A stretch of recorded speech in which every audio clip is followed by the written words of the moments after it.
what is really going on in their minds. Do you need a nap? Well, keep listening for a biblical understanding of the psychology of the mind. Hey guys, welcome to another wonderful segment of Mind, Body, and Soul with Annette. And I am your host, Annette Harris. Thank you so much for joining us on today for watching and or listening. Hey, you know what I have to do first? I must acknowledge the Lord in prayer. Lord, we thank you for this wonderful day that you have blessed us to see. We thank you for all that you are doing and what you're going to do. We pray that you would get the glory out of this session and everything we go to say and do. Let your glory be revealed in Jesus' name, and we pray the souls will be helped. Our opening scripture is the first part of Hosea 4 and 6, and it states, "My people are destroyed for lack of knowledge. Because thou hast rejected knowledge, I will also reject thee." And I am so excited to be here on another Wednesday with you guys. I always tell you, if you see my face around 12 noon on a Wednesday, that means it's time for you to come on and get caught in the net. Last week, we took a week off to kind of recuperate. The week before, we had our 7-year celebration, and I'm so excited to come through another year of broadcasting, another year of bringing you quality programming with wonderful guests. And I'm so excited that you have considered to join us and to support us down through the years. Now, I am featuring on today a beautiful young woman that I met, I guess last year. Yeah, was it last year? Yeah, it sure was. Seems like time just goes by so fast when you kind of think about things. And I actually met her, I guess we could say on a whim, if you will, because I met her while I was interviewing a very good friend of hers, her BFF, if you will call it that. I was interviewing Sabrina Gallion at my, actually we were in the studio pre-COVID. And and so Lanessa, am I pronouncing your name right? Yes, ma'am. Okay, thank you. I hate mispronouncing people's names, so I just like to make sure all the time that I'm saying the right thing here. But Lanessa came in because she had to do a favor for her friend. I'm not going to tell you guys what it was, because that's Lanessa and Sabrina's business right there. But she came all the way to the station to take care of something for Sabrina. And I'm like, wow, what a friend, what a sister, what a friend. And for her to do that, I was very impressed. But I actually invited her to come on to the interview, kind of sit down with Sabrina as she was being interviewed. And I was able to hear a little bit from her. We friended each other. And then I saw some stuff on Facebook. I was like, okay, all right, I see you now. I see you. And so she's here on today because I reached out to her and I asked her about coming on and actually, being the interviewee and letting Mind, Body, and Soul talk to her about what is going on in her life and in her journey. And I am certain that many of you that are watching now will definitely be blessed by what she has to offer. Now, let me first, before I go into it, because I'm going to allow her to talk about herself, give a little background, but I must tell you this, those of you that are coming into this live feed, please know that we are live on my page, Annette, known as Annette. And Facebook is doing so many crazy things, when you're doing your lives and everything. I had to change my privacy when I first came in because it was just restricted to me. I don't know what the meaning is behind it, Mr. Zuckerberg. But so I had to change it, and some people were saying they couldn't find us, but we are here. So I'm on my page, Annette, Get Caught in the Net. And then the audio portion of this session is live now on my YouTube channel. So if you go to YouTube and type in Get Caught in the Net, you will hear us live there. And then at the end of the show, we will upload the video portion to match it, and it will be on my YouTube channel as well. And of course, it will still be here on Facebook. So when you guys come in, please come on in. I always ask you to please hit that share button. Hit the share button. Click the share. Click it. Throw up the hearts, the thumbs up, the care button, if you will, just to let us know that you're there and that you are enjoying this on today. So I am going to ask my wonderful guys, how are you doing on today, Lanessa? I'm doing wonderful on today. I'm really good. Thank you for having me. I greatly appreciate it. This is such a privilege and an honor, and I'm just really grateful. So I want to thank you and congratulations on your 7 year celebration. Woo-hoo. Happy anniversary to you all and all the hard work that you guys do. I watch from afar. Kind of like you. Once I got to know you, I tune in here and there. So I watch from afar. So I'm really excited of all the wonderful things that you all are doing here at Cotton and Net. I love it. I appreciate that. Thank you so much. That means an awful lot. It really does. Sometimes when you're going on and you're, from day to day or from week to week, from year to year, sometimes it can get a little rough. It depends. It depends. There's a lot of work that goes into it, and of course, I was saying on my 7 year anniversary that this was the year that tested Get Caught in That because of COVID. I pretty much had to become my own producer where I am. Now, we still air, my shows still air live at Intellectual Radio, even though I'm not physically there. I'm still doing virtual. So shout out to Earl Winfrey because he makes sure to make that connection for us. And so, but in while I'm here, I have to do everything. I got to play the music. I got to do this and that. So it was trying me. And I'm like, okay, I can do this. I got it. I got it. But it's all good. It's all good. We're here, and I am yet grateful to be here. So, Lanessa, why don't you do me a humongous favor? Why don't you introduce yourself to my listeners, to my supporters, and let them know who you are and what you just tell them who you are first, and then we'll kind of go a little bit in the background before we even get into talking about this wonderful project that you have actually completed. Awesome. So, hello everyone. Welcome, welcome. If you haven't shared, share.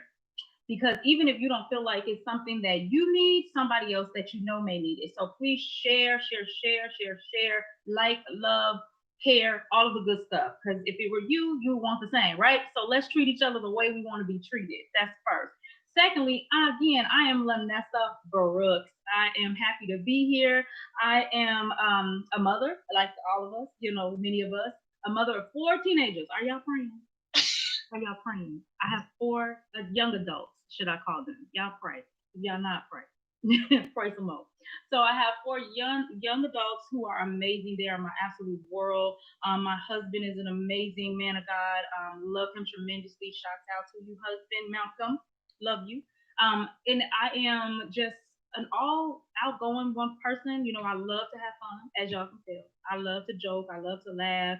Um, I love doing a lot of things. I like to be, how do you call it? I like to entertain to a degree, to a degree. And when I mean that, it's my jokes, because I think I'm funny. But no, anyway, I work for a non-for-profit in Chicago Public Schools. So I help bring programming to the school districts, which is new, being at home. It's a different field, bringing everything virtual. Um, and yeah, that's we're gonna go deeper later. I've got some amazing projects on the way. One we're gonna talk about today. Some others we'll touch on, just to give you guys a glimpse into where I'm headed and the things that I want to do that are for you. They are for you, the viewer, not me. They're for you. I love it. I love it. Beautiful. That was beautiful. That was a nice introduction of yourself. You know what? It's. I say that because sometimes when you ask people to introduce themselves, they don't know how to do it, or they'll leave out a whole lot, whatever. So, but I thank you for that. Thank you for taking time out to talk to us about who you are, and you're if I can say a normal person, a regular person, but you have some great things, like you said, that you are actually in the process of doing. I'm looking, and I will also say this too. I ask people to send me a bio, child, whatever she even just said, probably all that wasn't even on there. When she sent me a short bio, she sent me a short bio. I said, okay, because I'm gonna have her get on here and talk about herself then. The thing is, I think we get caught up in all of our titles and all of the roles. Yeah, there's so much more to me. However, yeah, no, we here for this. So that's you get to know more of me as you begin to follow me. Right. Look more into my tags and all of that good stuff soon. Right. Okay. All right. Well, good stuff. Good stuff. Let me do a little few shout outs to some that are on here. I see, is this Maul Darnell? That's Malcolm. That's my husband. Malcolm. Hey, sir. Thank you. Thank you for joining on today. Janetta Franklin, Shiante Montgomery. Hey, Sabrina. Just talking about you. Big Soren is on. I see you, Demetria Triplet. Well, thank you for watching, Demetria. Yeah, I have some that are saying they're just going to listen on today and see what you have for them. So let's get into talking about this. And I do have a watch party. I think it's going on my page, my personal page. But anyway, you all can also share from the watch party as well. So let's see here. Let's get into talking about Lanessa. I want to hear a little bit of background, Lanessa. I want you to share a little bit of background. I read a little bit of your project, and it's actually due out soon, and we're going to talk about that. But I read a little bit of it, and of course, you know, in my psychology mind, I'm like going, and I'm not only reading, I'm reading, I'm thinking, I'm putting myself there. You know, it's just how I do. So talk to us a little bit about your background and how we even came up to even thinking about writing a book. So I didn't. So you know, that is funny. Let's say that being an author was not something first and foremost that was on my to-do list. It was not on my plate. It was not a thought at all. At all. My goal was, hey, we're gonna get this degree, bachelor's degree, we're gonna teach, and we're gonna be great. Like that's it. That's what it was. So as just going through life, you know, going through the ups, the downs, the trials, the tribulations, the highs, the lows, the great days, the horrible days, just going through life, right? I began to journal. Journaling was a sense of meditation for me. It was a release for me, being that I felt like I couldn't talk to everybody because lack of trust. And the lack of trust kicked in from just different relationships that I had been in, things that I had gone through. So I realized that I didn't really trust to people to share everything with. So I felt like what better thing to do than to write it down. This way, at least I'm getting it out of my system so that I'm not keeping toxicity into, you know, within myself. So I started journaling. So in my journaling process, one night, years ago, um, I'm literally journaling, and then I heard the title. The title just downloaded, you know, I hear the title, and I'm like, what? So I wrote it down. And I was like, okay, what is this? Like, what does that mean? You know, facing what my title is. And you guys will hear the title in a minute. So facing to what my title is, I'm like, why would I write this? What is that? Yeah. So I continue to just, you know, process the title. The next thing I know, I hear the BC as well as a AD. And I'm like, whoa, what? You know, like, what is this? So if you all know anything about BC, it means before Christ, right? And the AD is after Christ. And so that was kind of the thing that how it started. And I was like, I still don't know why, like, what is this? And then it was clear as day. And I can't really explain how, but it was just clear as day that these were titles to something. And I'm like, okay, titles to what? A play? I like to act. I think I can act a little bit, you know. I'm like, the title to what? And then it's like it just smacked me, like, oh, you're gonna write a book. You're gonna write books. And I'm just like, what? You know. And I kind of pushed it to the side, you know, and carried on with life.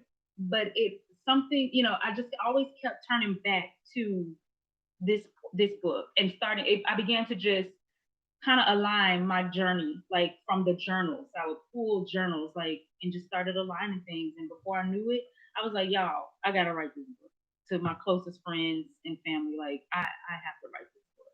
And so here we are, completed, ready to go. Okay.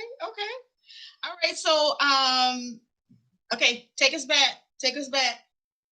Nessa, you say you never really thought, of course, that you would write a book, but there were some things, obviously, that you were dealing with yourself. And of course, we're going to try and do this so that, because we want to encourage people, of course, to get the book. But just listening to you now and then reading a little bit of what I've read, there were some things that made you go a certain way.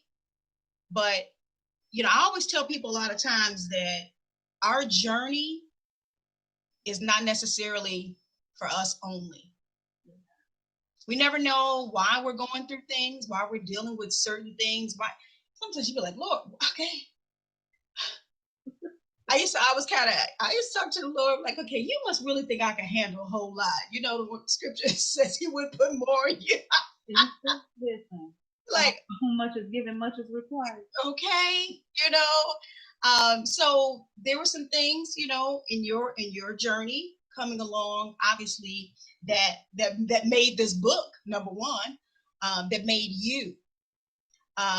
So kind of like take us back. I put on one of my posts about relationships, and too oftentimes, and I know a lot of us can relate to being in relationships that were not so good for us.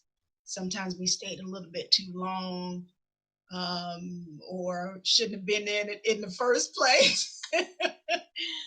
So let's kind of talk about relationships on today, if you can, you know, if we can do that, because there are some that I know, and I've been trying to tag a few of them too that are you know, would be interested in hearing this, whether they hear it live or whether they come back and listen to it. Talking about how to deal with relationships, those that are not so good for you, those that probably were good for you, but then you. You know what I'm saying? You hear me? Yeah. Maybe you pushed it to the side, or you like. So let's go on and talk about relationships. That's one of my favorite topics. Yeah, y'all, relationships can be tricky, but they don't have to be. I'll start by saying that. I think too many times we don't take enough responsibility in our relationships. And so one of the key things that you and anybody should do is know who you are first. How can you expect a relationship to look or be a certain way if you don't know who you are and what you want or what you don't want, you know? So you need to know those things before going into any relationship. And that way you're able to better assess if this person is good for you or not. So I would say know yourself first before approaching any relationship. And those relationships that you are in right now, that, and I don't mean just relationships, intimate, you know, sexual, I mean every relationship. Each one plays a different role and they should play a different role. No relationship should be the same. Your friendships should look different in a sense of because you're dealing with a different person, but who you are should remain the same. I hope that makes sense. Who you are should remain the same. So in my journey, just some of the relationships that I had to encounter, one of the things that I noticed was a cycle for me was dealing with the same type of person, just with a different face. They were in a different scheme. And so it was something in me that was attracting this type of person. Not that they were bad people, right? It's not that they're horrible people. There were some choices that they made that weren't for the best for them as well as for me. In addition to some choices that I have made that wasn't for the best interest of me and for them. So making sure that you know you, I don't know how to stress that enough. Because at this time in my life, I didn't know me, y'all. I didn't know me. And that was probably the biggest issue that I had, is that I wasn't sure of who I was. I didn't know my identity wasn't secure. I wasn't sure exactly what I was really here to do and why. You know, like I had no clue. You know, of course, I thought I was great. You know, I thought I was fine. You know what I'm saying? Like, of course. However, we're all put here with a purpose and a destiny, and the relationships you have help you reach that. They help you to get to the full potential of who you are and why you were put here. So me going back, looking at the different relationships with the different friends that I had, the different men that I dated, it all played a part in something that was missing in me, and that was my own identity. That was knowing who I am, what I want, what I don't want, clearly what I don't even like, let alone tolerate, right? And so I was tolerating things from people that I should have never tolerated. I was, you know, just accepting anything. And it was literally out of a lack of me not knowing how to love me. It was out of a lack of me not understanding my worth. And that's worth is everything. Worth is everything. If you don't know your worth, find out and my book will help you with some tangible things. As Annette said earlier, the book made her read. As she's reading, she's thinking, she's stopping, she's putting herself in the moment. That was the intentional. That was intentional. I want you to put yourself in my shoes. I want you to think about the different moments that you've been in and how you can navigate differently now. You know, what's done is done. Don't dwell. It's done. We got to move forward. But in moving forward, let's be intentional. And so I had to learn how to be intentional with myself before I could be intentional with any relationship. But y'all, some of the stuff that I've been through, it wasn't just because, oh, woe, it's me. It was literally because I was putting myself into some of these situations, putting myself just in relationships with more so with men, y'all, just just accepting anything, the cheating, the stealing, like people don't realize how much I'm very aware of what some of the relationships have got, like some of the things that were occurring. I just didn't always put it on blast, but that's just a character thing that I have. That's a way that I was developed, that you don't always gotta put something on blast to make a point. So that's just me, though. We all do things different. Now there are some things that I did throw out there because my fighter side just wasn't playing that.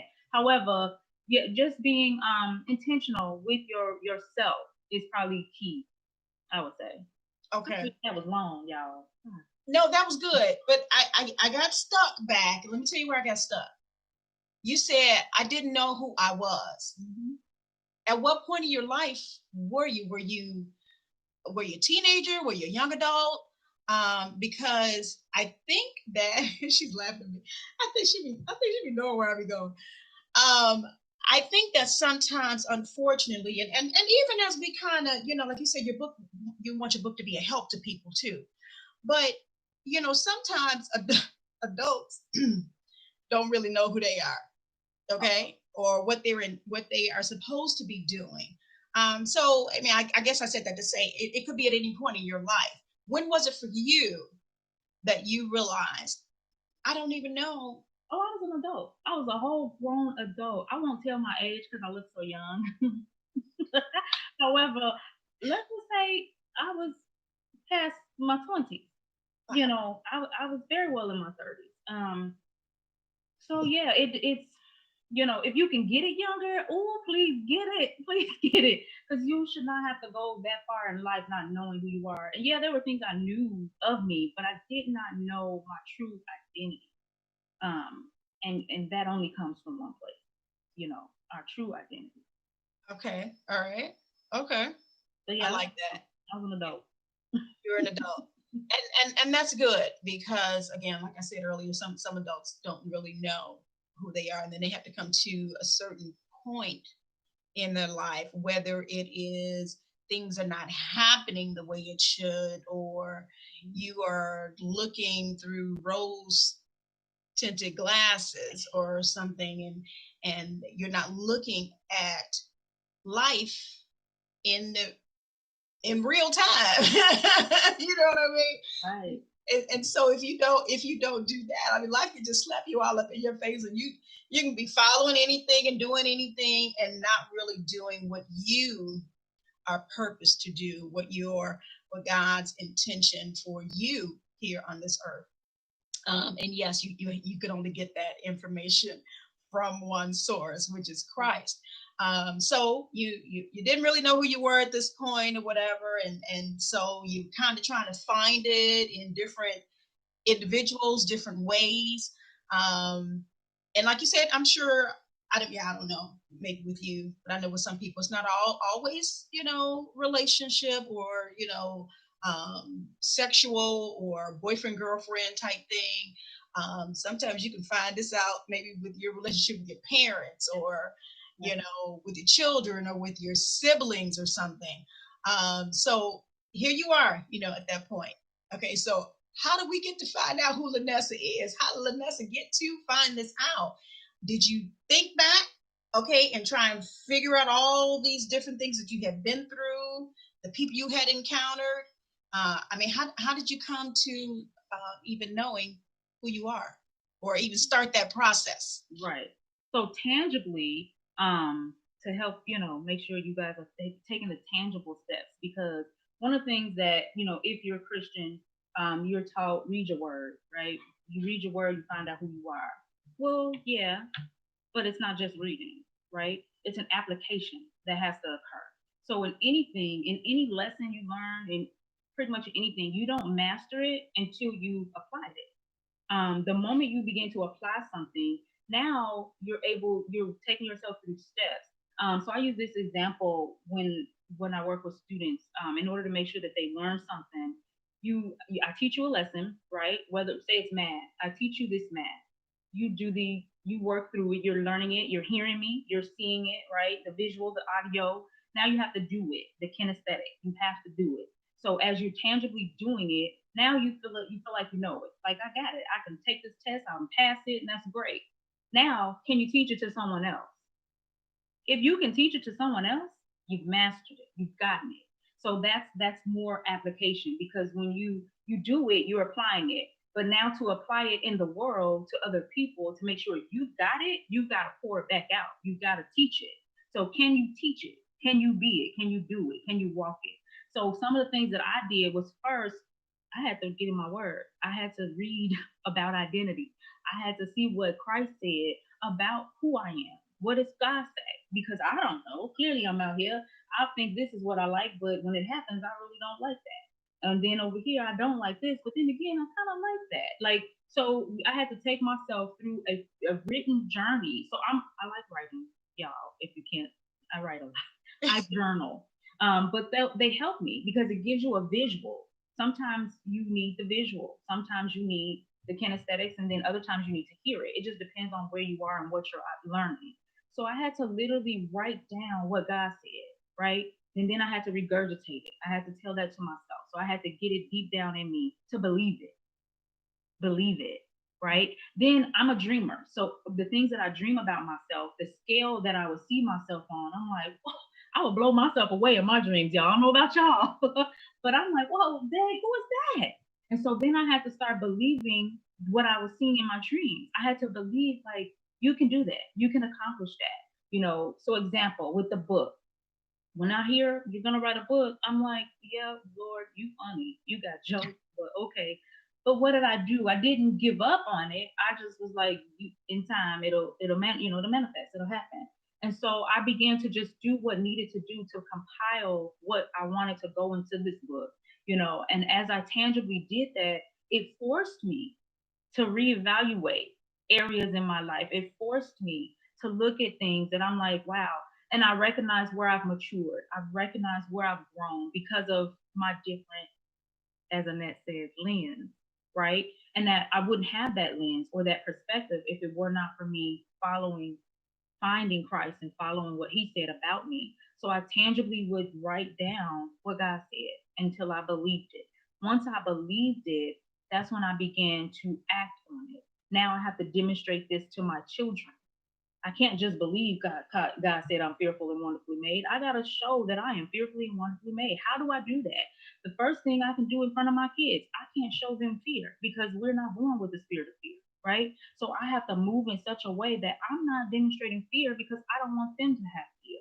So I had to be a person that was not afraid of no matter what. And I talk about a part of this in my book as well about fear, like, and about how God used a mighty person, you feel me, to make sure that I understood where I was fearful, and that was in the process still of writing this book. And so, yeah, just tangible steps. It's not always, oh, go to church, oh, and I'm not saying don't go. I'm literally just saying you have to apply whatever lesson you're learning, whether it's the Bible, whether it's math, whether it's chemistry, reading, whatever it is, at some point you have to practice it. If you don't practice it, you're reading it for nothing, or you're listening to it and it's not it's not going to stick the same as when you do it. So okay. You have to apply. Okay. I love it. I love it. You laying it down. You laying it down. And you mentioned about that fear portion. Now, I don't know if further, because I only read so much, but there was one point where you mentioned about um, you were trying to deal with the situation, and then you kind of refused it to go and kind of get some air. And as you went to go and get some air, this young person came and said, "You got to face your fear." Is that what you're referring to right now? Was it something else? Yes. Wow. And that blew me away. Reading that blew me away because obviously that person is a little bit older mentally than the age they were.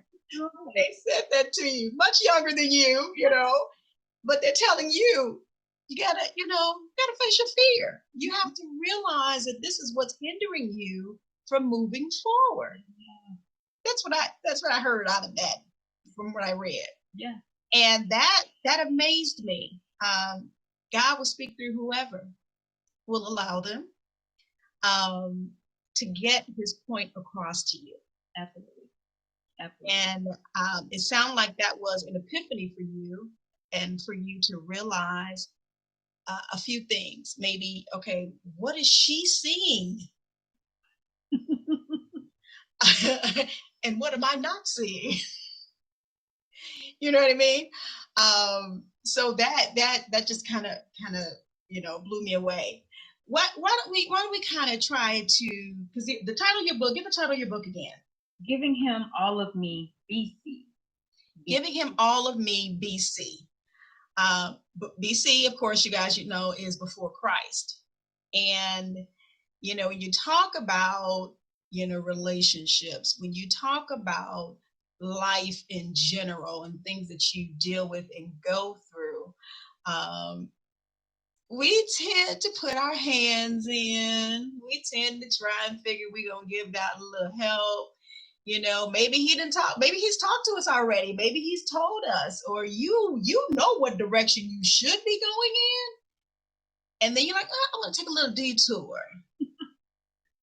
So when you take a little detour, you're not necessarily giving him all of yourself at that point. And then you go through, just like your parents used to say, you don't have to go through everything I went through. You don't have to bump your head. But sometimes we just go ahead and just bump our head anyway because we think we know it all. Or this road is going a little bit smooth right now. Mm-hmm. I don't see any or feel any bumps. Mm-hmm. Let me just continue in that vein. How would you talk to young adults? You said you have young adults in your household. How would you even talk to those in your household, outside of your household, that are dealing with as you stated, sometimes not necessarily knowing who they are and not dealing with, maybe it's a fear factor or what have you, to get to that point of giving Christ all of them? How would you talk to them? So this is what I do every day, y'all. This is my life. Talking to young adults, first of all, you have to understand where they are and understand the difference in time from when we were kids, right? It's totally different. So they're faced with a lot of instantaneous gratification. They need everything quickly. So helping them to go through the journey of learning who they are and being able to give themselves fully to Christ, or to commit to anything for that matter, is a little different from when we were coming up. You can't, like you said, Annette, you can't just say, you don't have to go through what I went through. We can say it, but to them, it's not going to process the same, as opposed when our parents said it to us, it was kind of like, okay, you're right. Even though we still, in some instances, went our own way, because we was like, you don't know what you're talking about. And so that's the first thing we need to understand, is that teenagers and young adults automatically, y'all hear me, automatically feel like you don't know what you're talking about. That's majority. That's not all of them, but majority of them feel like you don't know because you're old. You haven't been there. You don't, and granted, life, it deals you the same hand in different ways. So each generation kind of goes through the same things that the previous generation has gone through, but it's on a grander scale. So it intensifies like with every generation, right? So helping them to understand that, you do actually know some stuff is the first thing. So one of the things I do with my children is I kind of beat them to the end, right? So what do I mean? So when I see them kind of venturing down a path and I know where that path is going to lead them, I interject. I say, hey, I noticed this, that, and the third. Let's talk about that. What are you thinking? What is it that you're trying to do? Like how does that make sense to you? So I get in their head. I need to understand your process of thinking and how you feel like your outcome is not going to be the same outcome that I know it's going to be. Because they tell me it's not going to be, that's not what it's going to be. Oh, okay. Well, how not? Because that's what it looks like. So explain to me how that's not going to happen. So getting to in their head to understand their thought process helps you to intercept. It helps you to know which way they're headed, why they're thinking that way, how they're thinking, and what's their next move. So now I can intercept the ball. I can jump in because I know where you're going. And so that's when I'll come in and I'll say, okay, and then I'll bring a different perspective, a better perspective, because it's one that they don't see. Because this is how they walk. So they don't see it. So now I have to make them do this so that peripheral vision can see something else. And the way we do that is by having conversation. We have conversation. So being able to communicate, y'all, communication is powerful, powerful, especially when you can actively do it and do it correctly. There's bad, poor communication, and there's great communication. And so you have to learn, number one, how do I communicate? How do I receive information? There's a lot of steps, but it's all tangible. I'm telling y'all, I'm trying to help y'all. Tangible steps is what gets us the breakthrough. It's what gets us to the next level that we're reaching. So learning how to communicate with your young adults or with anybody, but learning how to first and foremost hear what they're saying and fully understand it. One of the things my kids would say to me, and sometimes they still do because I have my moments where I'm just like, no, this is what it's gonna be, And so they'll say, "Mom, you're not listening. Can I say what I gotta say? Like I cannot finish." And I have to be like, because I know what that feels like when I feel like I'm being muzzled, right? So I don't like to be muzzled. I don't like for you, and this is something that I struggle with is learning when to speak and when not to speak because I didn't want to deal with conflict. Because y'all, I'm about to let y'all in, okay? I was coming up very, pretty much hot headish. Like I was I was feisty. I'll say, I was the one who don't talk about it, be about it. Like we gonna get down and we gonna get down. Like period. Like let's do that. That was me. And so then I went from this before God, before Christ, being a hothead to finding Christ to now like, oh, I need to be nice. I need to be kind. I need to be gentle. So I went from this spectrum of being really over the top rough to being super, super kind and super, super sweet to I couldn't find a balance. So it was either one or the other with me. It was and I had to tell people like I had to force myself to be nice so that you didn't get the itchy side of me, right?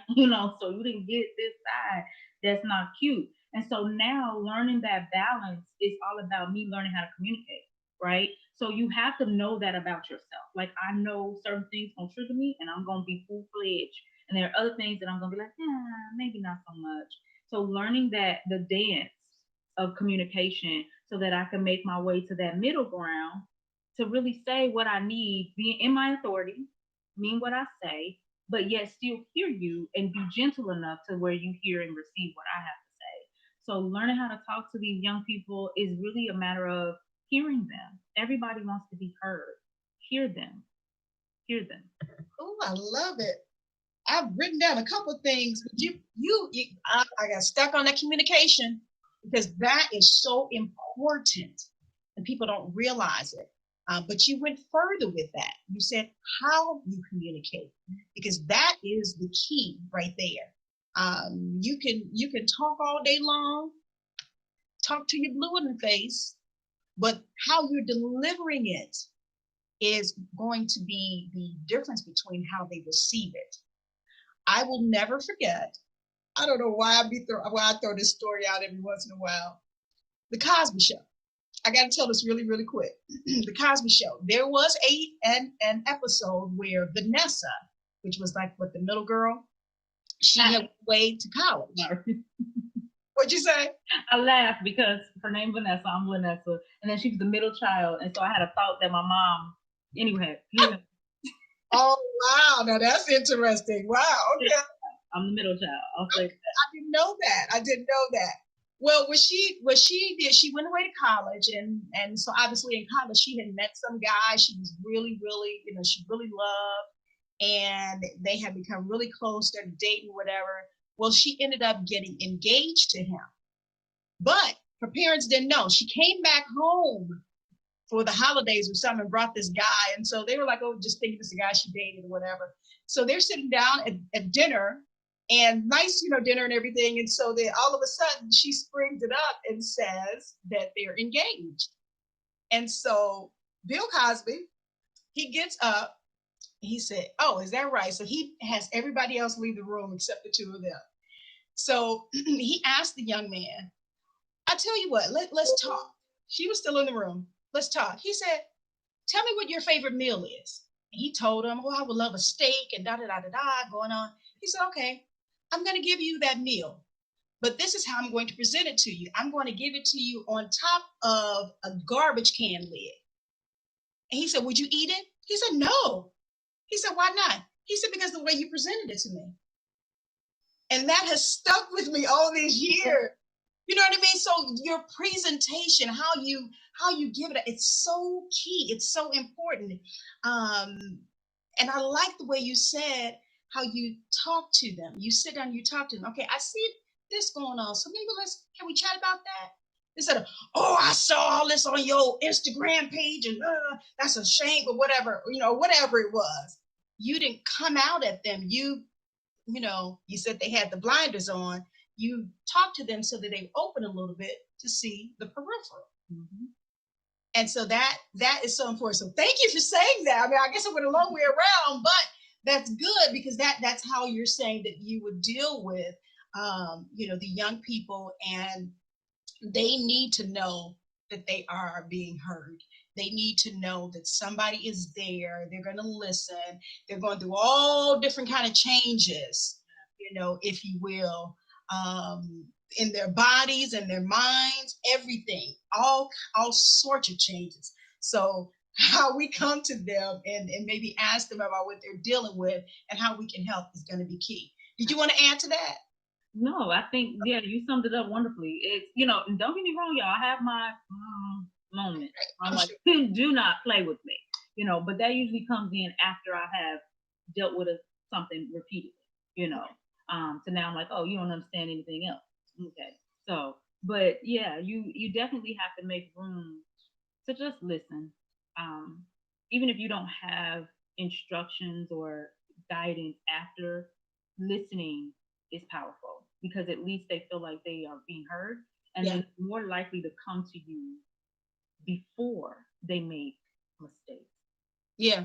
Yeah. Should I say decisions? Because in mistakes, those are decisions to help us learn. So there you go.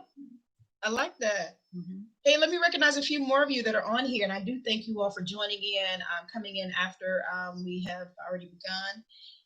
And let's see, who's that? That analogy, Bill Cosby, was significant. Yeah, by Bill Cosby. I agree, Michelle. That I can tell it stuck with me, and that was back in what was it? Eight? When was the show? 80s, 90s? Well, whatever. It has stuck with me. Put it that way. I think it's Davion Anderson, Janice John. Thanks for watching. My good friend Janice. Karen Peterson. Hey, girl. Hey, Brandy. Apostle Dion, we appreciate you. My cousin Janice is on. Apostle Dion said this is a must. He says getting them to see that many times we've already been there and done that, or at least some form of it. That's so true. That's so true. Yeah, they'll be like, you were my age. Or I think I saw one of my friends the other day. She put on Facebook her grandson, I think he's 5 years old, and he saw a picture of her and her husband. He said, a wedding picture. He said, oh, you and Papa dated or something like that. I love that. This is the wedding picture he saw, but y'all were dating? So it's like, yeah, getting them to understand that you've been down that road. Michelle Thomas, hey sis, thank you for watching. I appreciate you coming in. Apostle says, true, we got to listen. Hey, Victoria, thank you for watching us on today. Brandy says, we have to learn to listen, even to children and teens, even if the answer is still no. This is true. It's very true. Michelle says, delivery is everything. Hey, Sherman, I tagged you on purpose, sis. Thanks for watching on today. I appreciate you. Trenda Fry is on. Michelle says the young man's name was Dabness, Vanessa's fiance. Yeah. God, yeah, that's right. It sure was. Beatrice, thanks for watching. I see you. Oh, I can only imagine. Praying for you at work. And Chloe, thank you for watching. This is what we were just talking about before the show. Chloe, thanks for joining us on today. I think you can. I tagged you on purpose as well. Sometimes when I tag individuals, it is on purpose, and I'm trying to see if you can get in and hear the discussion that's going on, because a lot of times it's relevant to what they are doing as well. I know Chloe and Siobhan both have their little talks that they do on Facebook Live to young people, to some of their generation, to try and encourage them as well. And I think that your book, Lanessa, will be a help to them, and even in their journey and some of the things that you're offering on today. So I'm trying to be strategic as I'm planning, as I'm sharing as well. But all of you, all the names that I call, go ahead and click that share button if you haven't done so already. Please click the share. Click the share button. People can always go back and rewind when they get a chance. But this is some good stuff here. Giving him all of me. Him being the operative word there, and the key word in that title. How did we even come up with this title? Did we talk about that? Yeah, but no, not specifically. We kind of talked about just coming up with the book, and I gave a book about the title. So the title literally is the him BC is because I was giving him, as in them, all of me and not him. I was giving all of me to everything and anything other than the true him, right? So giving. How often do we do that, Lanessa? How often? Every day, every day. You being on Facebook too much is you giving him all of you before, like anything that you do that you put above Christ is that it's too much. You stop it. But literally, that's what I was doing. I was giving myself parts of myself that should not have gone to anybody other than God. Like trying to find myself. I can't find myself looking at somebody else. I can't find myself in somebody else's arms. I can't find my goals or my destiny because I'm having, intimate relationships with the wrong people. I can't find myself in my money. I can't. You see what I'm saying? So the him is everything other than Christ. And so that's why it's the BC, because it was before I knew God. This is a part of my life and my journey before God was, I believed, but I did not know God. It's a difference in saying, it's two different things to say, oh, I believe in God, than to really have a relationship with God. God is my friend. Okay.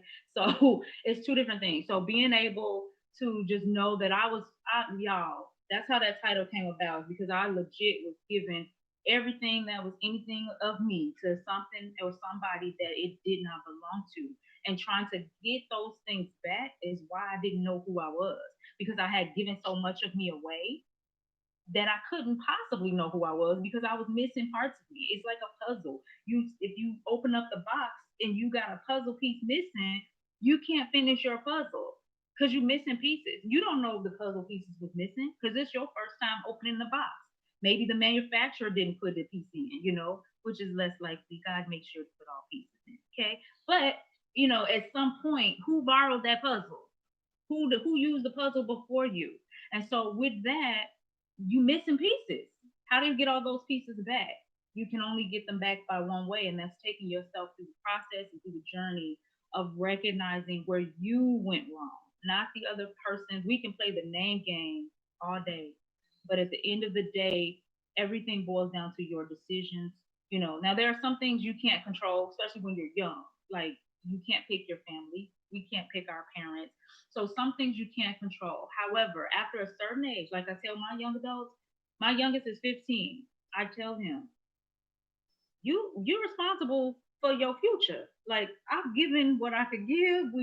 Like now, yes, I'm gonna still guide you, and I'm still gonna bring wisdom. However, the choices that you make are gonna affect your future, not mine, yours, right? So we have making sure we understand that every choice, every day throughout the day, you have choices.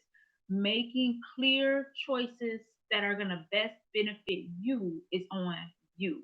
It's not on anybody else. It's on you. Now, yes, have wise counsel, have people, community to help you navigate through tough decisions. However, at the end of the day, the decision is still yours. Still Yeah, yours.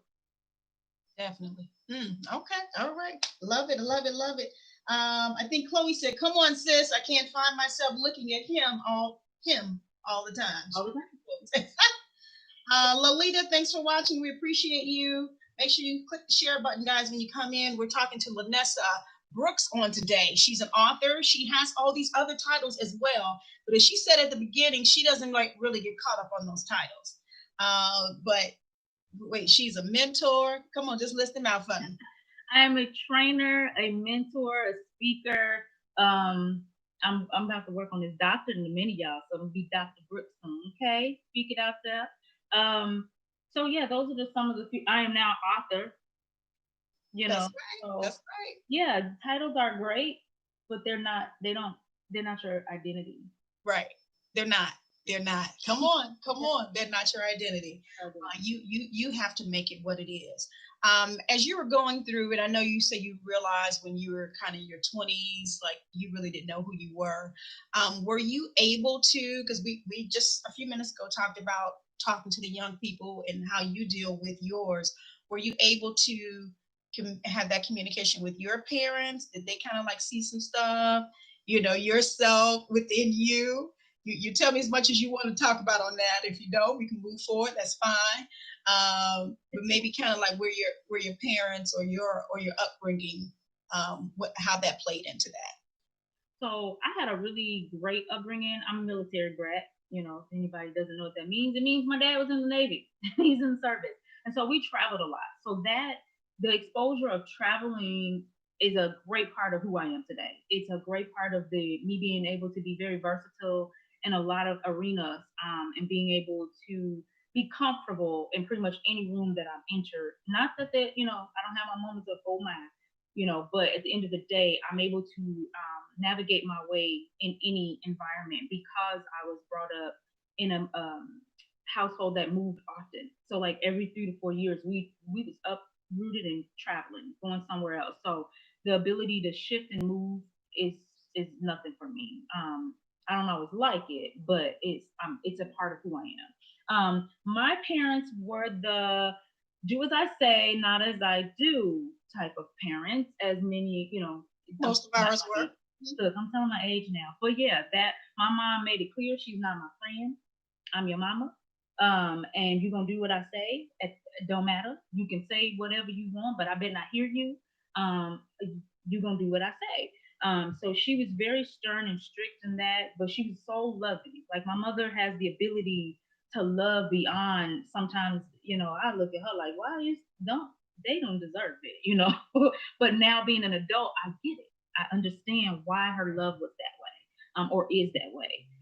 So yeah, my dad was, military, so he was gone often. But when he was at home, he was the fun dad. People. It's funny you refer to the Cosbys because all of our life, people looked at us as though we were the Cosbys. They compare my dad to, Bill Cosby. My mom, like they looked at us as though we were that Cosby family. And we used to just be like, yeah, right. We have issues like y'all, please. We, like the Cosby's got it made. We don't live like that. But that's what people on the outside looking in thought. Again, I'm the middle child. So I felt, and my mother says that I invented middle child syndrome. So that should tell you a little bit how I was. Wait. I don't think my sister's on here, but I think she created middle child syndrome. It's because it was a real thing before us. I didn't create it. It's a real thing. And so all my middle child people, I love y'all. It's okay. We gonna be great. Okay. We gonna be great. Period. With or without, we gonna be great. So, but yeah, my mom, that tells you how I kind of was. I was always the kid to be like, it's not fair. She gets to, my older sister, she gets to do this and that, and you don't say anything, And then my younger sister, she's way younger and she gets more freedom than me. Like, whoa, it's me. That was my life. That was Marsha, my Marsha, life. Marsha. So that was another one that I was compared. I'm sorry, that just came out. See how you bring it back in. No, but that's another one that my mom used to always be like, yeah, okay, here you go. And I'm like, whatever, it's true. Middle children kind of get overlooked at times, and it's not intentional. Before marriage, I only had two children, so I had one older, one younger, so it was simple. Now with four children, because of marriage, I have my two bonus children, whom are amazing. And my all of my children are amazing. Diavion, you're on here, so hey, honey. So yeah, they're all amazing, but learning how to keep that balance to not make the two in the middle feel like they are less important than the older and the younger of the bunch. The Brooks bunch is who we are. Brooks So Bunch. Got a Brady yeah, Bunch. right. So making sure, like, I'm conscious of that. Why? Because I was middle child. And it's so crazy because my two middle. So anyway, that's all I'll say about them. They, and so I laugh looking at how they are and how I have to address them in certain situations. And then I think about what my mom always said about me, and I'm like, huh, is it that the middle child gives so much slack? Like, because these two are challenging me all the time. So I'm like, maybe mama had a point to be harder on me at times. And even in that, like, I didn't understand why I felt like my parents were harder on me. And to them, they're like, "Girl, bad, we treat y'all the same." I'm like, But at the end of the day, I look at it now. Fast forward, to the present, I can look back now and say, "Oh, it's because because God, number one, knows what you need. He knows what you need." So even though I compared myself, comparison is horrible, stop doing it. Even though I compared myself to my siblings when I was growing up, I learned now that that comparison was wrong, and we all got handled according to who we were, according to our identity. There were things that I did not necessarily need, or I felt like I may have needed, but God knew that I didn't need certain things from my parents because of where He was taking me, right? Or there was a structure that I needed from my parents because of where He was taking me. So there were certain disciplines that had to be in place in order to make me who I am today, in order for me to be able to pump out this book, in order for me to be able to mentor other people. I had to go through some of the stuff that I have gone through dealing with, concerning my parents to help make me. They are your parents when you're young, who you're born to, who raises you. They are the beginning. You come out clay. They are the beginning of forming that clay. And they only can do, let me bless y'all, they only can do what they know how to do. Forgive them for what they did not know. Even if you felt like it should have went a certain way, it should have been a certain way, maybe, just maybe, they didn't know how. So grace be given. Grace be given.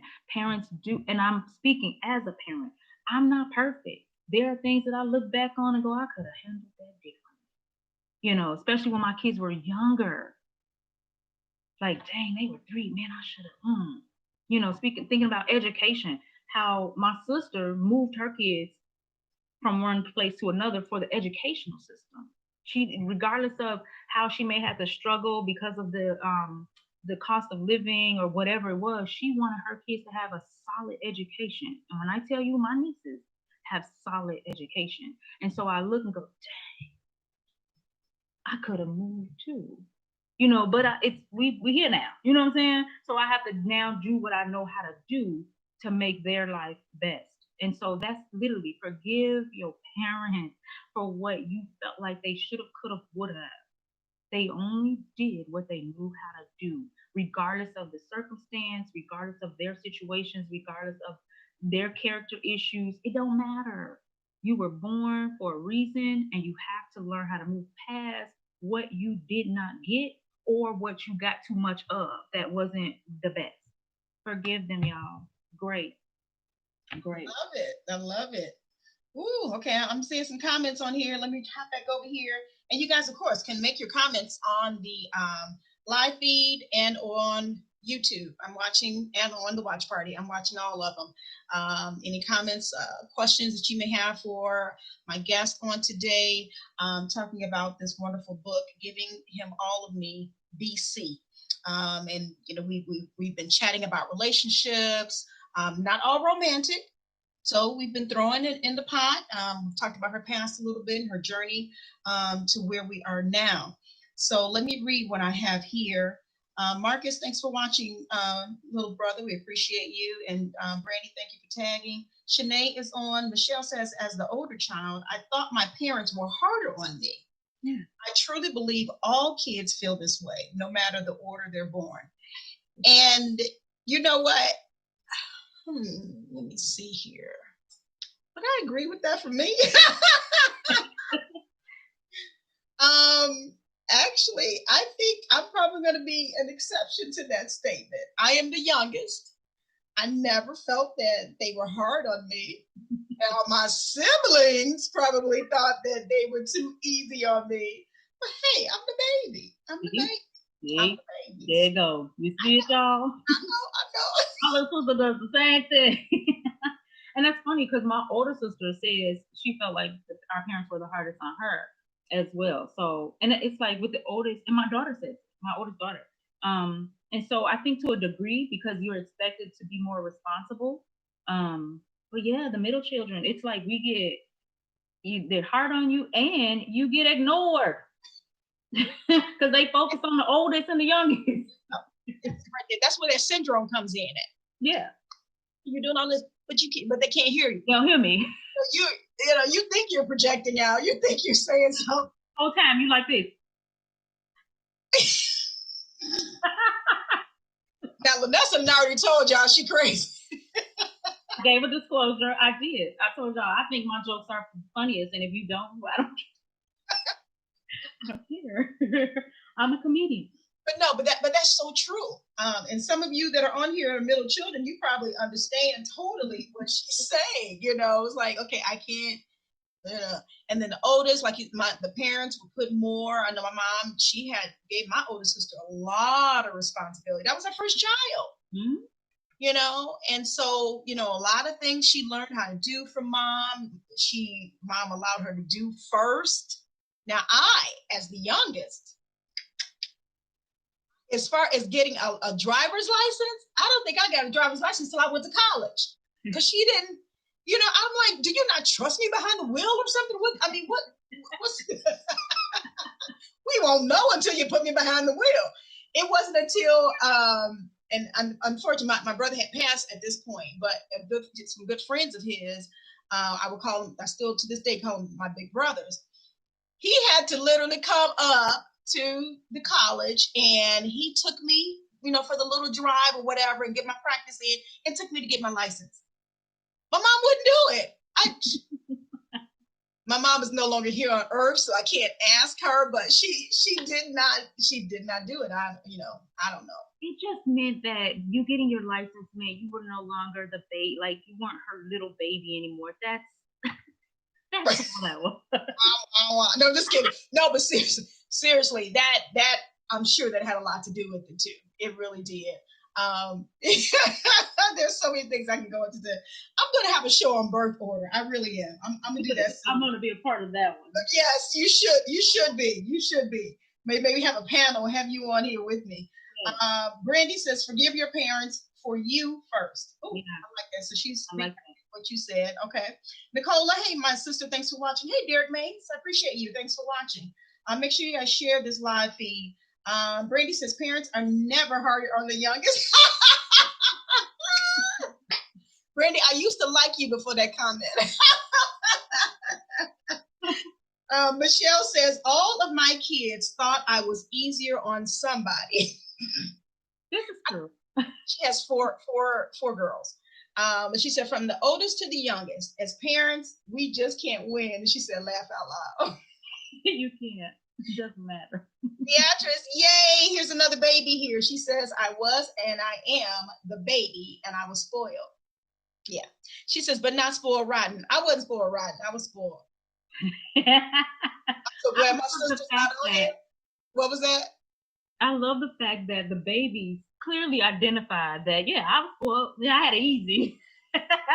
See, y'all youngins. Yes. Young ones. Mm-hmm. She also says, I was spoiled, but I was polite and courteous. See? But she said she didn't have a choice on that. Michelle's responded to Brandy. She said, that's because by the time they come along, we're tired. You know what? I cannot with y'all. But I've heard that before. Like my older sisters, they would say, oh, mom was probably just tired by the time it came to you, so it's really a forcing thing. Like, for instance, like my sister that comes on my show, she would tell you in a minute. I think she got a little jealous because in high school, now this was back in the day. In high school, you were really supposed to only go to prom once. That was your senior year. But I went to prom all 4 years. So I'm right there with you. I didn't go all 4 years, but by the time I made a junior, I went to prom like 3 or 4 times. Did you? I want to say 3. And I was prom queen my junior year because of the school I went to. They crowned the king and queen were juniors so that they would be there to crown the next king and queen the following year. So I also have prom queen on my belt. I sure yeah. Royalty, if you didn't know. Right. But I think my sister got jealous because I went all 4 years. Now, I didn't go to my own high school all 4 years. I only went to my own high school in the last year, which was my senior year. The other years, I was either dating somebody.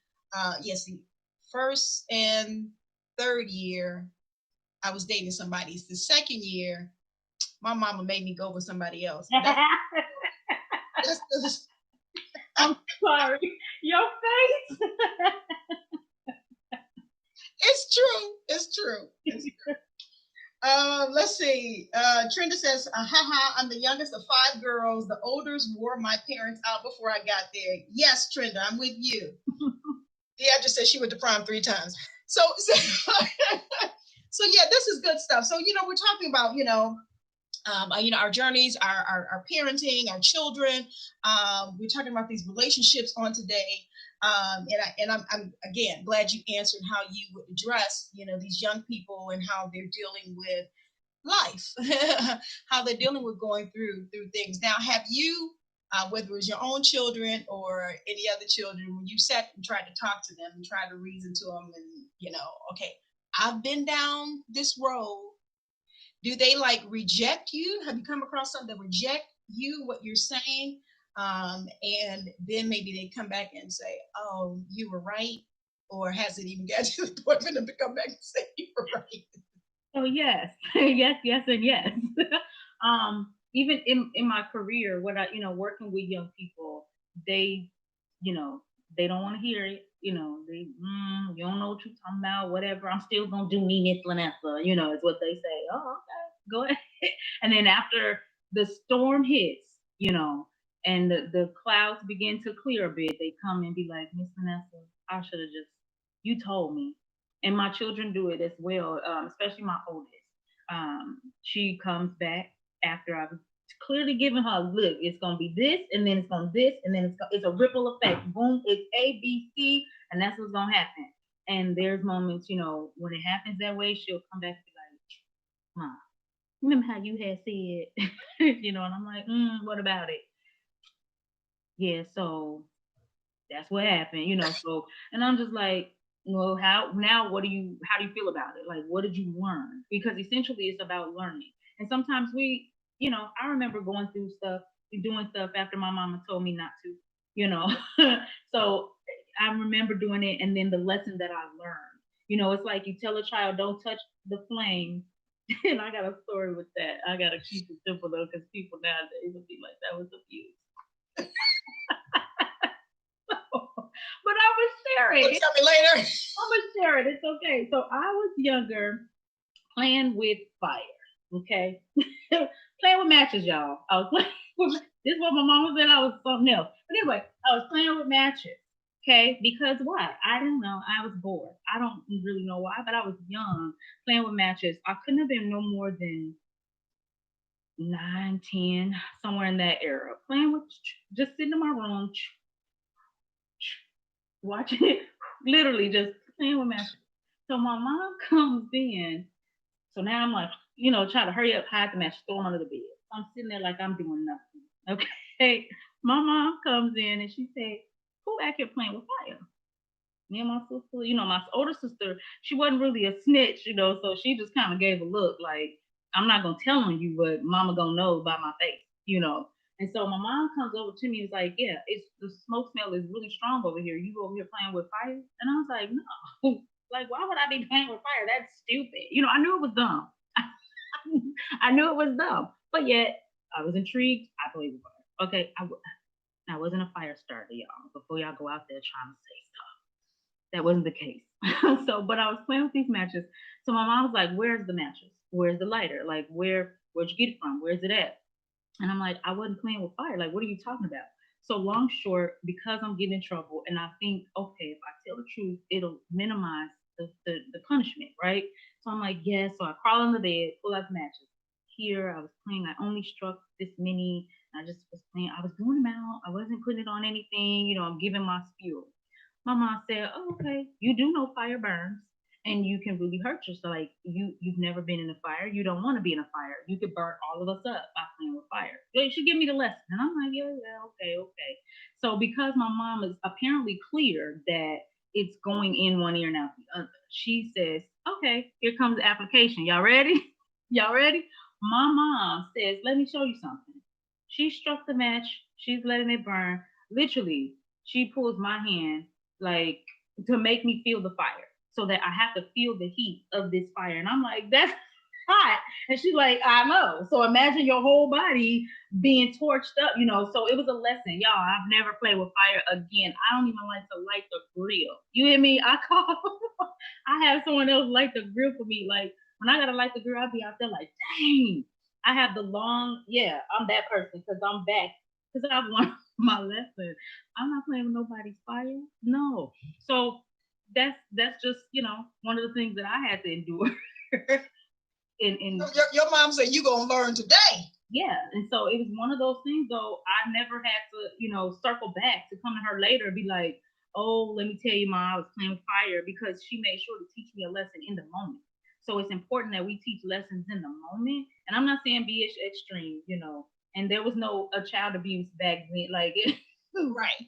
We had that stuff, you know what I'm saying? So and do I look at it as abuse? No, I feel like my mom did an amazing, because it stopped me from touching the fire. Like I don't play with fire, so I learned my lesson. But we have to learn to teach in the moment with the young people, because if not, we risk the chance of them going out and playing with fire, and burning down everything. So teaching in the moment, not saying be, brutal, but making sure that there's understanding. And the only way you can do that is by communicating with conversation, getting to see where they are. But yeah, my kids definitely, I've had several children, again, because of what I do in my career, they come back to the, oh, Miss Vanessa, I should have just, you told me. And I'd be like, well, but then I always make sure to ask them, well, what do you know now? So, because that's what's going to keep them, it's going to deviate them from doing and making the same mistake. So, what did you learn? What do you know now, given that you went through this? What do you know? How do you avoid this? And so that's that teaching in the moment. Okay. All right. So then, obviously, so teaching in the moment, regardless of what their responses is at that time, teaching in the moment is important, because they, could eventually come back and say, this has helped me. Yeah. Now, sometimes they may not always come back and say anything, but it did help. It'll help. So the thing about all people is we listen, we hear you, we just don't want to hear you, but we hear you. And so when I'm in a jam, I'm in a situation, I can hear everything that my mama has said in the back of my, I hear all of it, and I'll be standing there with the, but so just always know that they hear you.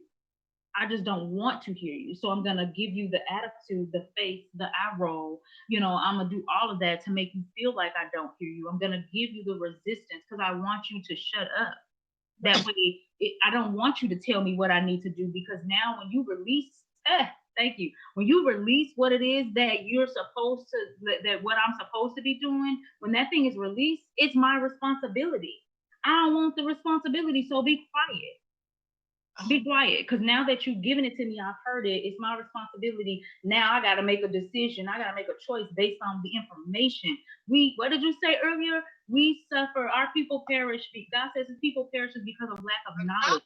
When you give me the knowledge, now you've given me a responsibility. Now you've given me a charge that I now have to do something with what you told me. If you don't tell me, I can use the excuse, I didn't know, and I'm not responsible for the consequence. I don't know. But when I know, dang, now I gotta own it. Dang. Yep. Now you gotta own it. And you just summarize a lot of what I talk about in that respect. A lot of times people will know. They know the difference between right and wrong. They know what to do and what not to do. But again, when you come and say it to them, now I gotta own it. Don't I can't hear it. That's pretty much what you're doing. La la la la la. You're talking. I can't hear you because they don't want to own it. Because now you got to do something with it. You have to. You literally have to. So that's wonderful. Let me see what are you guys saying on here. Let's see. Brandy, why you say, "Oh my God," to DX was going to prom 3 times? Okay. Leave us alone. I went 4. No, let me stop. Buddy Gill, I see you on. We thank you for watching. Buddy Gill done popped in and everybody talking to Buddy. All right. Let's see. Daintree, thank you for watching. Carmen, we appreciate you. Make sure you guys click that share button as you're coming in. Michelle Thomas says, I was made to smoke a cigar by my dad at 3 because I was playing like I was smoking. She said child abuse. She said, but to this day, I have never smoked, at least not cigarettes or cigars. I'm only laughing because I know Michelle and I know what she meant by the last part. But yeah, Michelle, that's something. I think our parents had a certain technique and they were teaching in the moment, as you say, to get us to make the right decisions, whether it was at that point or in the future, because they wanted what was best for us. Buddy says, I've always told my children and other young people that you can learn the hard way or the easy way. It's your choice. He said, but you're going to learn. One way or the other. Oh my God, that is so true. That is so true. Yeah, this is good stuff.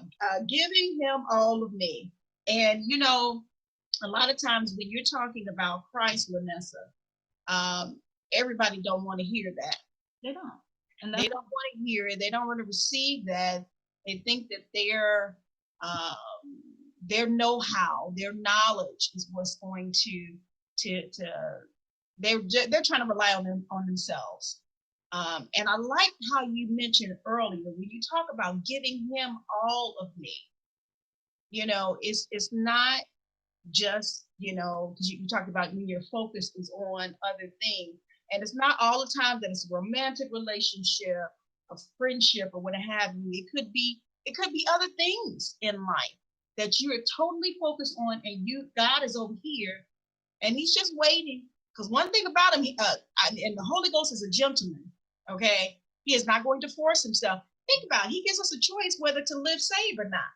So He's not going to force Himself on us. He's just sitting there waiting. He's just waiting. While we're over here, okay, I'm gonna do this, I'm gonna do that, I'm gonna do this, I'm gonna do that. I'll put A and B together, and then we'll go to L to whatever, and it's gonna be okay. But He's like, but I have a plan for you. I have a better way. I have a certain order, that I have for you. And so when you're presenting this to individuals, whether it's young people, your own children, or what have you, because let's say I know you're a mentor, but you said you're a resource coordinator as well. Mm-hmm. Okay. when you're presenting this and you're presenting Christ, I mean, do you have people that say, okay, what's the BC? What, why, and or why are you telling me that I need to give my all to Christ? What is Lanessa's response and reaction? And how would you get this across to them? Because again, everybody don't want Joe Christ, if I can say it like that. Mm-hmm. You know what I mean? That's true. So how do you deal with that in that respect? Well, one of the things about me is that I just demonstrate who Christ is through my character. I don't have to promote Christ by saying, "Oh, Jesus, Jesus." No, I literally live it. I live the characteristics of who Christ is. I'm going to live the fruit of the Spirit, as we say. I'm going to be loving. I'm going to be joyful. I'm going to be kind. I'm going to be gentle. I'm going to live out what Christ's character is. I'm going to live that out because that's what will help bear more fruit, right? People are drawn when you are when you're nice, right? I can't draw in. People are not going to want to talk to me if I'm like this all day. I'm not approachable. But if I'm like, you know, I'm friendly, show yourself friendly. How do you get friends? You show yourself friendly, right? And so if I'm nice, I'm friendly. If I'm that person that walks down the street, if you walk past me, hey, how you doing? I don't know what you're going through. I don't know what your day has happened. You could be mad at the world. Somebody, you could have just went in with your family and nobody said hi to you. And so now you walk down the street angry. I pass you and say hello. I've shifted your day because you like somebody do see me. Somebody does recognize me. So I try to just live a life that represents Christ without having to always say, oh, I'm sold for Jesus. Christ is my everything. No, I just live what he expects me to live. And that's being nice. That's loving my neighbor, right? How do I love my neighbor if I can't love myself? I don't know how to, I don't know what love looks like. I don't know how to do that. So I literally just take the time of knowing who Christ says I am and what he says, how he says we should treat each other. And that's what I do with other people. And then it Christ sells for itself. Some of my parents, I had a couple parents that I never ever have said to them. For one, I'm in education, so we can't really bring up Christ, right, in Chicago public schools. So, I just live a certain way. There are certain things that I do, and if you know me, I'm behind the scenes doing what needs to be done so that Christ can have his way. Okay. So I'm always praying. I'm in the school, I'm praying, I'm doing what I need to do when no one's around, right? And so I had a couple parents, they came up to me, we're having a conversation about their scholars, I'm telling them what steps they need to take for what's coming and all that great stuff. And one parent kind of just looked at me for a nice amount of time. And I looked and I said, are you okay? Do you have a question? And she was just looked and she was like, you really love God. And I looked at her and I kind of laughed and I said, well, what makes you say that? And I said, I do, but where did that come from? And she was like, I watch you almost every day when I come to get my son. She was like, you treat everybody the same. She was like, you're always respectful, no matter. She's like, I've watched parents go off on you because y'all, anybody working public service, y'all, you already know. So she's like, I watch parents get in your face. I watch parents go off. And she's like, and never once, she said, number one, you don't back down, but yet you're not rude. She's like, you're always professional. You always treat them with love. You say what you gotta say, and you tell them what it is and what it's gonna be, but it's always through love. And that just stuck with me because it let me know that I'm doing something right. A lot of the people that I mentor, one of the things they always make sure to mention to me is that no matter what their journey is, no matter what they're going through, I'm one who doesn't judge them and that I always demonstrate, yeah, okay, now how are we gonna fix it? So now what do we do? And I'm always just very gentle with them. And that's one of the characteristics. Like you said, Holy Ghost he's a gentleman. So being gentle is important. Being courteous is important. Having just natural manner. Like I don't think people realize how rude they come off. And it may not even be like sometimes people aren't even aware of it, right? But you have to learn how to look in that mirror and see how do I look at other people. Tell somebody to record you.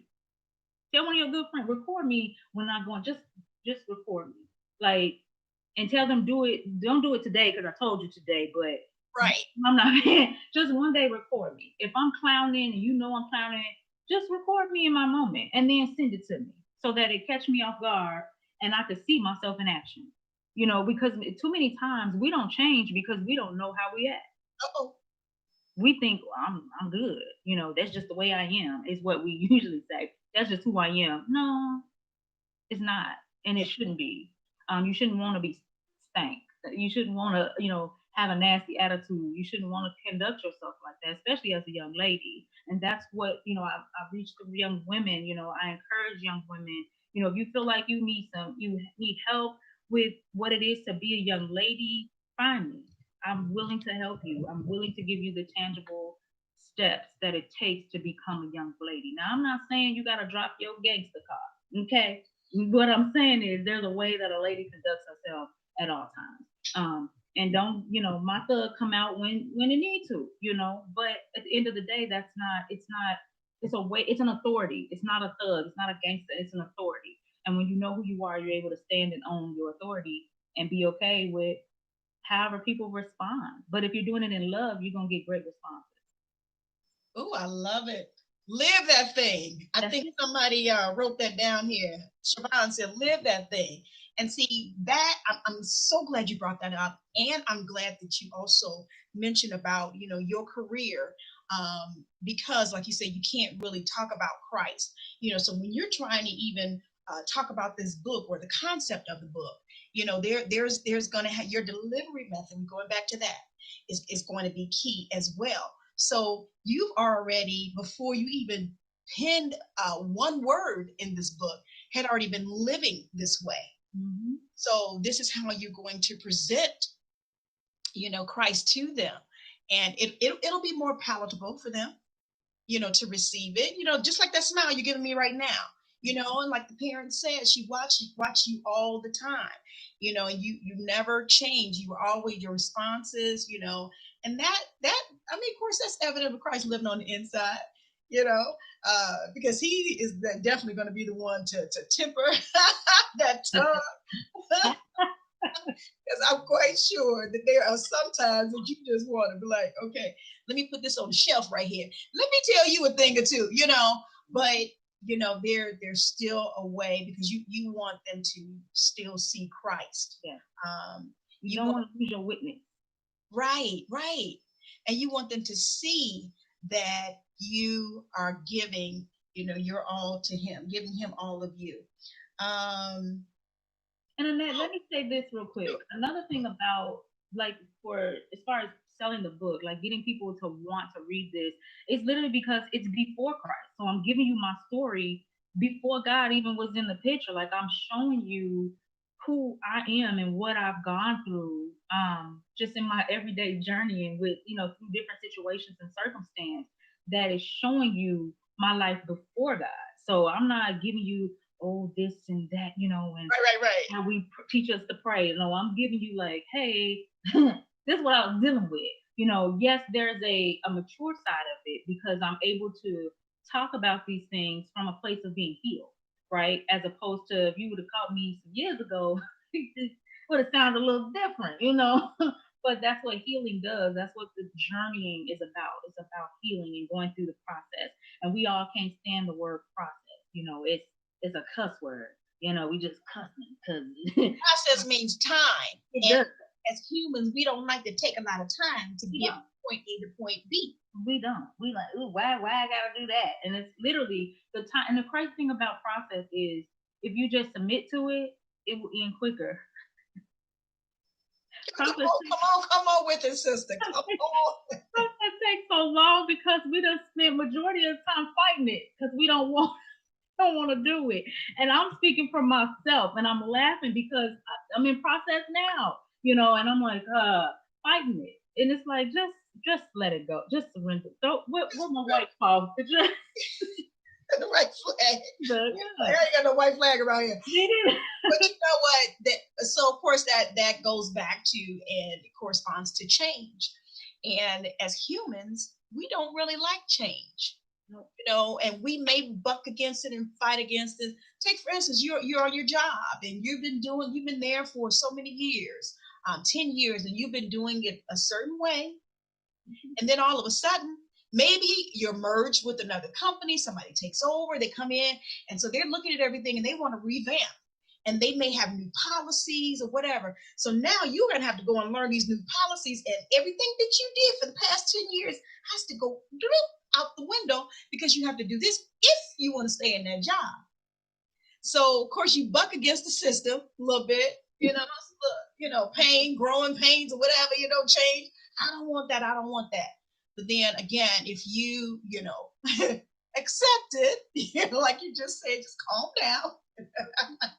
Calm down and accept it. Things should be okay.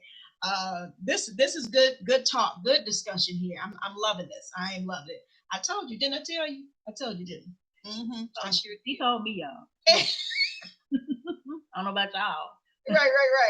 Okay, let's see here. Who am I missing? Elder McGee, I thank you for watching. We do have a spoken word that we're going to play from Elder McGee on today. Let's see. Deatra says, living it, yes. Buddy says, that's it. To have a friend, one must show themselves to be friendly. Let's see. Sabrina said, come on, teach us. Yeah, she was teaching, wasn't she, Sabrina?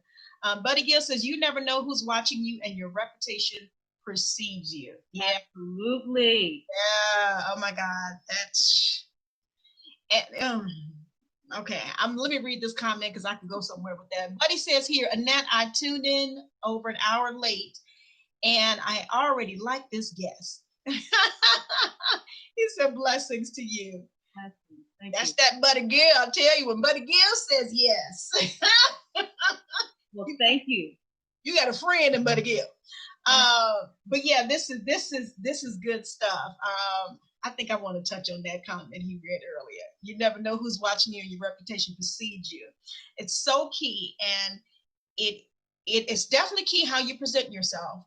But then a lot of times when you hear feedback from individuals like that parent told you, sometimes that can help you. Listen. Motivate you. Okay, I must be doing something. I must be on the right track, and kind of keep pushing you forward. And then that way you can continue to mentor. You can continue to help, because your life has preceded you. Your actions, your reactions have preceded you. Your reputation has preceded you. And that is so important and so key. Sometimes we may not think that we're making a difference, but then when you hear that, it's like, okay, I'm motivated now. I'm motivated. I'm going to continue. Is that how that made you feel when that parent talked to you? It absolutely did. And there's another situation with work. So we have, and here's one where this applies, where your reputation precedes you. We have this gala type thing for parents, where parents are, we support, just appreciate them and all of that. So they have a parents event where the parents come out, eat, have a ball, all that good stuff. And so I had one parent who was probably one of my most challenging parents. Bless her heart. She was probably one that every time I turned around, and it wasn't just me. It's a school thing. Like this parent, when we all see her, it's like, okay, your turn. So this particular parent went to the gala that my company has for the parents every year, an engagement piece that we do. And she went to our CEO, CEO of the company, and mentioned that I, Vanessa Brooks, did not handle something, that I was this to her, I was rude, I didn't do something she needed me to do. Like she just, again, I'm a resource coordinator. My job is to pull in different resources and make sure that students and families have what they need, to do whatever it is that we're doing. And so, and make them better, essentially. But yeah, she literally said I was rude, I was disrespectful, that I didn't handle this situation. And she went on and on and on. My CEO knows me. Our company is big, but it's not our CEO makes it a point to interact with everyone. She knows me. I've been here for a while. She knows my history. She knows my reputation, right? She knows my character. So she pulls in my supervisor and says, hey, come here. This parent is saying this, that, and the third about Vanessa. And she's like, and I just don't believe it. What is it that you could tell me about this situation? And because I've made my supervisors aware of any time something static happens, I have to have that accountability. And so not only did I make sure my supervisor was aware when the event happened, when this situation happened, I also pulled in one of my employees to stand with me so that they can hear the interaction between me and this parent, because I was at the boiling point. I was at the point where I'm like, lady, and so I knew I needed that accountability to make sure that I communicated with her professionally. And so I did that, having my back covered. So I had also my employee also communicate with my supervisor how they viewed standing on the side, that how everything went. So I was covered. Always be covered. I was covered. So my supervisor and the CEO kind of, in so many words, laughed in the lady's face, without laughing in her face, of course. And they let her know that this was very hard for them to believe, because of they defended me, y'all. Like, at the end of the day, they defended me. Why? Because my reputation had already preceded me. They already knew who I was. They already know the type of person I am and how I handle situations and how I handle people. I'm big on how to handle people, because we hurt people, and too many times we blame the hurt on the institution and not the person. It's not the institution. And so I'm big on that. You never will come in my presence and be like, "Oh, she just mishandled me." It's not who I am, and I'm gonna speak to that for myself. Why? Because that's who I know me. That's one of the things that can't nobody. You hear me? Nobody come to say, "Oh, Vanessa was just rude." Laugh, laugh, because I don't. Not that I can't be, because I'm very sarcastic. Okay, I can be sarcastic. I can. However, I've learned the art of the dance. And so, knowing the art of the dance, being very versatile, you're not going to get it. You're not. And if you do, you may have caught me on a bad day, but I doubt it even then, because it's not who I am. It's not even a part of my makeup. So, not anymore. Love it. You hear me? Not anymore. I love it. I love it. Victoria says, "Hey, Annette, this is good content and advice. I will have to rewind and rewatch." Okay, got to go back to work. Thank you. I thank you for coming in for the time that you did. All right, wonderful. Yeah, so we got a few more minutes left. I am going to play our spoken word, but yeah, this is good conversation here, and hopefully something that can help on both ends. The teacher and the student, if you will. Hopefully, it will help all of you. Let me see if I can cue this up. Elder Kevin McGee has a radio show with Intellectual Radio entitled Connections, and he blesses us here at Mind, Body, and Soul on a weekly basis with spoken word that will relate to the day's topic. So I'm going to set this up, and you guys let me know if you can hear this. I do appreciate him every week for helping us out. Here we go.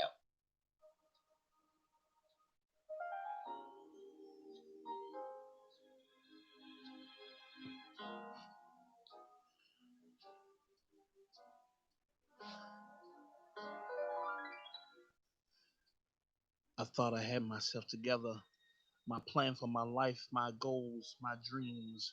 Thought I had the world and the jug and the stopper in my hand. Thought I was in control of my destiny. Yet things weren't going quite according to my plan, and so I spent time and more time and time after time modifying my plans, only for those to fall through as well. Not quite sure what was going on. My blueprint for building myself wealth is foolproof, yet I feel like a fool. And so I tried to find solace in relationships, looking for that support of a true love, giving it all of my energy, only becoming drained. Wonder if I will ever find what I'm looking for as confusion settles in, because I'm not sure what the deal is. And I asked God what was really happening. And you know what? God responded. He responded by saying, "It's nice to hear from you." He had been waiting but knew that I would be calling. You see, just a couple of years earlier, I told God if He would just get me started, He could have all of me. Yeah, so now He is reminding me that I didn't live up to my end. But He explained the problem, that I was under the assumption that I was good enough the way I was. And if I talked to God every now and then and made some vows, I would be good.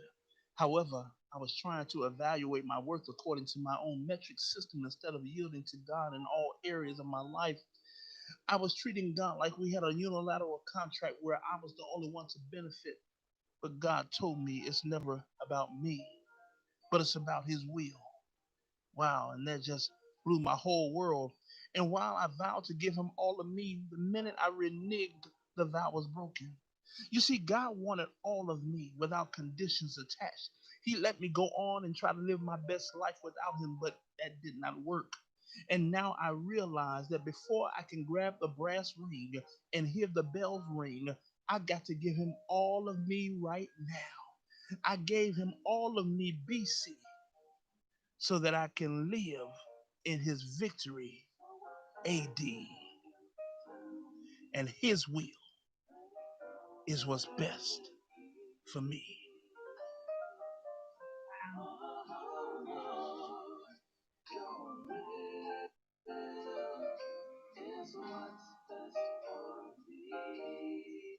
Well, Elder McGee, you've done it again. You've done it again. Thank you so much. That was loaded. What did you think of that spoken word?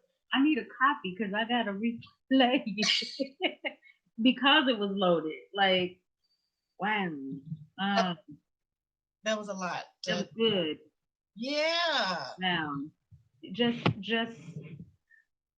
the part where he says, you know, I go to God and He was there. You know, He was waiting. Like, I asked God a question and He's there, and God says, you know, lets him know, like, hey, I've been here. You the one. Yeah. And essentially, that's what it is. Like, we blame God for a lot, but yet we never take ownership for ourselves. So that part, I'm like, oh, don't get me started, because this book. Yeah. Thank you, Elder McGee. That was thought provoking, definitely. And again, we can apply this to so many different areas in our lives. You know, that we go through and we deal with. Again, I know this book is talking about Vanessa, past relationships, and how she gave her all to Christ eventually. But yeah, we can definitely apply that spoken word. Beverly Bryan, I do see you joined us, and Ruth, thanks so much for watching on today. Sabrina says that was amazing. I hope you guys did enjoy that spoken word. Let's talk about real quick before we get out of here. When is this masterpiece coming out? So this masterpiece is officially ready.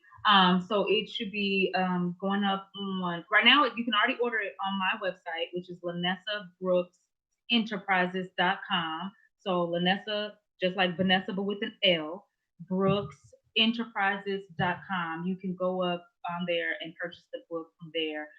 It'll also be available on Amazon. If I'm not mistaken, it's supposed to be up by Friday on Amazon. So you will be able to go on Amazon and purchase your copies as well.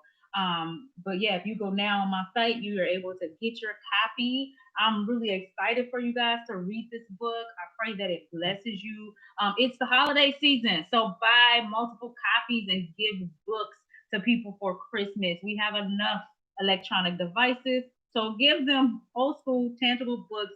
And I will let y'all know when I work to getting it on the what do you call it? The like a PDF electronic copy as well, so that y'all, you know, those of us that like to read on our devices, we can do so, because that's it should. You can go on my site now and get it, as well as Amazon. Okay, so that's, I was trying to type as you were talking. So Lanessa Brooks Enterprises with the S? Yes, correct. All right, so I'm throwing that into the comment section, guys, if you want to go to her website now. And then I think a little bit later, you can kind of look for it on Amazon. But go to her website now, so you guys won't miss out on this. Buddy's sending a congratulations to you. Oh, thanks, Sabrina. She put it on there too. Chanel, thanks for watching. I appreciate you. Oh, that's right. She's one of my silent watchers, but she appeared today. But thank you, Chanel. Though we appreciate you. Thanks for watching on today. Make sure you click that share button if you haven't done so already. Those of you that are just not coming in, go ahead and click the share. You may have to go ahead and just rewind to back to the beginning. There were a lot of great nuggets on today. My gosh, that Lanessa shared with us. She's a young woman, and I say that because I'm much older. She's a young woman, but she has a lot of wisdom. She has a lot of wisdom. And, we talked about our journeys earlier, and a lot of times it's not necessarily only for us and the things that we come through and go through. We even talked about, how she came through her younger years and how it has formed her into the young woman that she is today. And I, for one, am grateful. I am glad that you listened. I am glad that you heard the voice of the Lord. I'm glad that you understood and realized who you were or didn't really know who you were at that point and how you've come to be, because now you have brought us an amazing product, your amazing project that we are going to get our hands on, and we're going to read from front cover to back cover. And I know that it's going to be a blessing because it's already been, before today, it's been a blessing already on this show, and how we have even watched your life. We've watched you. We've watched you. And congratulations even on your master's. I know you said you're going forth for your doctorate as well. So I bid you Godspeed in that respect. It's a lot, but this is an ambitious young woman, and she's determined to do. Yeah. So I just thank you, and I thank you for coming on today and sharing with us and giving us insight as to how we can change our lives so that we can give him meaning Christ, all of us before Christ. All right. So anything else you want to wrap us up with today before we end? I just bid everybody peace and blessings, and understand that COVID is not the end, y'all. Keep living, keep pushing, and just believe. Just believe in whatever that looks like for you. Just believe. If you need help, you need support, you can find me at Facebook at Lanessa Brooks Enterprises.com, or I'm about to get the website. Lanessa Brooks Enterprises, my Facebook, my Instagram is LB or L_B Enterprises. Or no, that's not it. That's up. Too many different sites, y'all. I got too much stuff going on. It's LB_Enterprises on Instagram. So you guys can find me there. And yeah, come follow me, come see what I'm doing, what's coming out. My mentorship will be released very soon. So young ladies, old ladies, or should I say elderly ladies, whatever, just come check it out, see what you guys, I'm in between. So, I ain't, but come on, get mentorship from me. Come and see, what I have to offer and see if it can help you out. Because one of my goals in life is to make sure that I'm giving back and pouring out what I was able to journey through and learn. I believe in teaching other people. I don't believe in holding on to information. If I know it, you should know it. And so I'm the person who freely gives information. I like for people to know, because I don't want us to perish because we don't know. So you're going to be responsible now for after what you learn. It's on you. It's on you. You got to apply it. It's on you after that. But I'm willing to share. Thank you so much. That was a preacher's move. That was a preacher move right there. So it's on you. But it's so true. It's very true. Well, thank you again, dear. I do appreciate you. I want to ask you a quick question before we go off. Now, you mentioned about your mentorship. Now, do you only actually cater to a certain group, age group? I know you said young people, young women, older women, or whatever, but do you necessarily cater to a certain group and you just kind of open it up for others? Yeah. So ideally, I work with young women between the ages of about 18 through, let me see, my oldest person, maybe 45-ish, somewhere in there. But if you are a fit, you are a fit, no matter what your age is. And so there's questionnaires, of course, so as with anything you sign up for, there's a induction process. There's a questionnaire that you have to answer and things of that sort. And it's more so for both of us. It's not just me being nosy. It's literally me making certain that you are fit for me and I am a fit for you. I think too many times we just jump into any program and we don't fit. We have to gel. We have to fit. It has to be something on your life and on my life that can connect. to where you are able to receive from me and I am able to receive from you, because all relationships should be transactional. All of them. Okay. There should be a giving and a receiving, all relationships.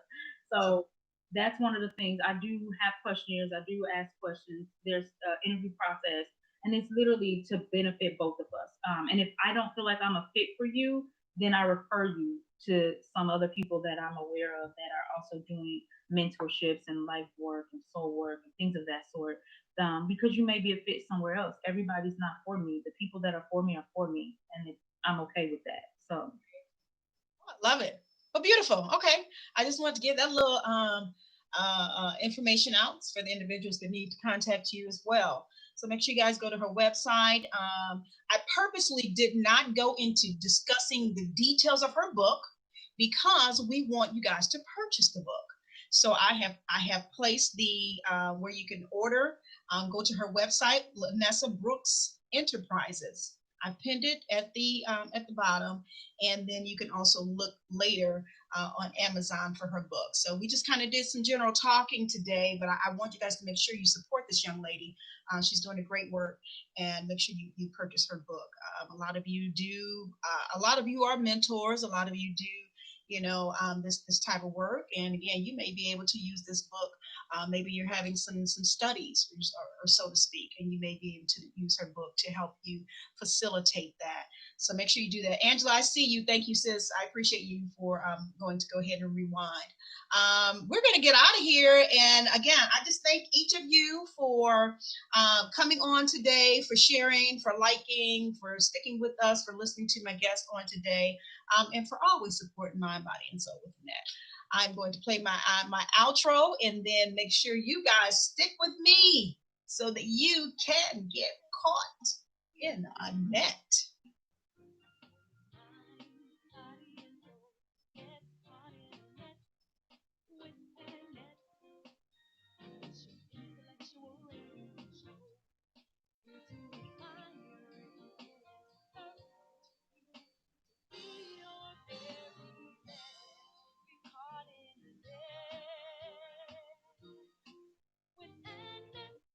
All right, guys, you know what I always tell you to wash your hands, wear your mask, stay safe.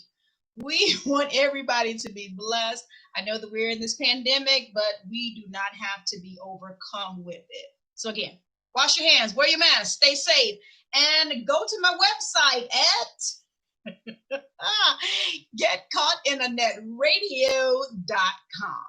And you will see past shows, upcoming shows, and to make sure you keep up with us. All right, guys, we will see you soon. Peace.